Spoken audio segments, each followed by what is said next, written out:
Hello, नमस्कार। तो आज हम पढ़ेंगे इंग्लिश के कुछ इम्पोर्टेंट टर्म्स।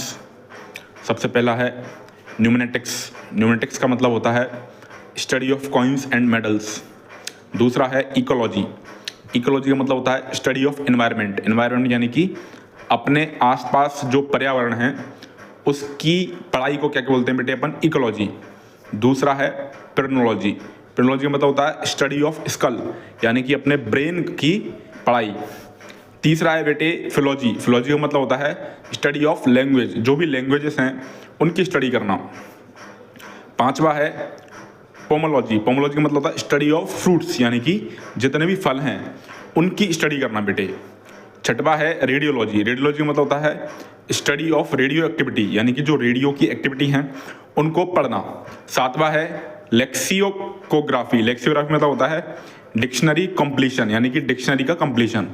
उसके बाद है ऑर्थोलॉजी। ऑर्थोलॉजी मतलब होता है स्टडी ऑफ बर्ड्स यानी कि जितनी भी जो चिड़िया हैं, चिड़िया, उनके बारे में पढ़ना।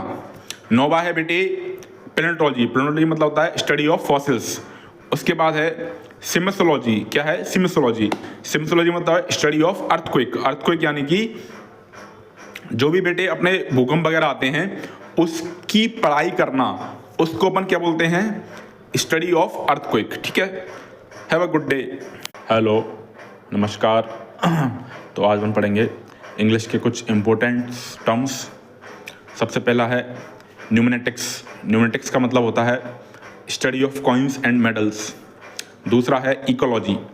इकोलॉजी का मतलब होता है स्टडी ऑफ एनवायरनमेंट। एनवायरनमेंट यानी कि अपने आसपास जो पर्यावरण है उसकी पढ़ाई को क्या बोलते हैं बेटे अपन? इकोलॉजी। दूसरा है पेरिनोलॉजी। पेरिनोलॉजी का मतलब होता है स्टडी ऑफ स्कल यानी कि अपने ब्रेन की पढ़ाई।